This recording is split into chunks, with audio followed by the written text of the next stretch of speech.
Abakulembeze b'eggombolola ya Mumyuka Wakiso mu disitulikiti e Wakiso nga bakulembeddwa mu ssentebe w'eggombolola eno Mwanje Felix Ssemujju balaze obwennyamivu eri emisolo emingi egibagibwako gavumenti ate ne zitabagasa mu kugonjoola ebizibu ebibaluma. Okuwanjaga kuno bakoledde ssentebe wa disitulikiti eno Dr. Lwabulyazamaanya bw'abadde akyaliddeko ekitebe ky'eggombolola eno okulaba engeri abakulembeze mu ggombolola eno gye baddukanyamu emirimu gyabwe.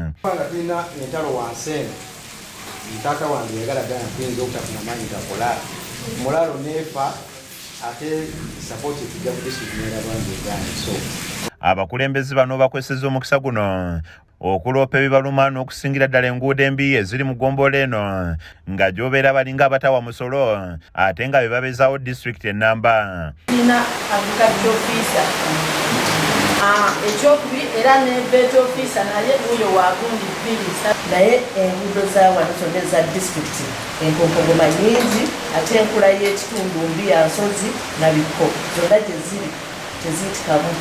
Bano bamenya ezimu ku nguudo ezisinga okuba kabyakayirigombe naddala ng'enkuba efudde embye nga muno mulimu Masanafu Ssentema nga lino lyabasuubizibwa okuyibwa kolansi wamu n'okubateramu ebigoma wabula nga ne gye buli eno enteekateeka eno yafuukaganya n'aganywe b'omuwangazi nga kuno kw'otadde n'olutobazi olwakanyogoga nga luva e Nakabugo okudda e Bukasa olwagwamu edda ekisannyalaza ebyentambula mu kitundu kino. Naye enkuba bwe yajja yali y'amaanyi nnyo byonna ebateekawo byonna n'ebyera.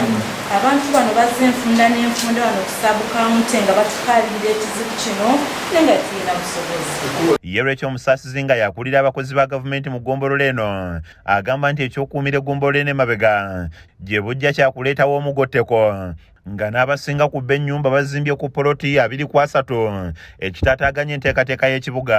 Abantu abakulaakulanya ekitundu batemyetemye nnyo mu poloti 2.3 kyekisiza okubeera mu kitundu kino. Otuuka mu eriya yonna nga bagitemye 2.3 4.5 ne kiba nti omujjuzo ogwo gwonoona ekitundu kino. Wano Dr. Lwabulyazamaanya wasinzidde ne yeetondera abatuuze ba Mumyuka Wakiso olw'omusolo omungi gwe bawa naye nga bakyakaaba olwa gavumenti okola ku bizibu byabwe naye yamu okulwana okulaba nga kino kikolebwako. Ndi wano mu kwetonda olw'ensonga nti Lwabulyazamaanya omuntu oba omanyi kye bayita obwenkanya.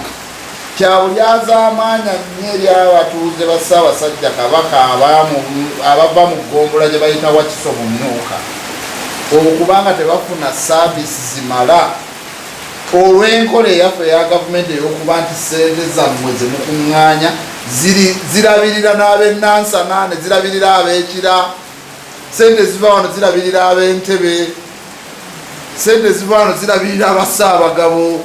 Ono agamba nti enkola ya gavumenti y'okwongera ku bungi bw'abakansala mu bitundu kikosezza nnyo disitulikiti eno nga kumpi buli musimbi ogw'embalirira ogusinga kugenda ku misaala gy'abakansala ekizingamya enkulaakulana mu bitundu eby'enjawulo.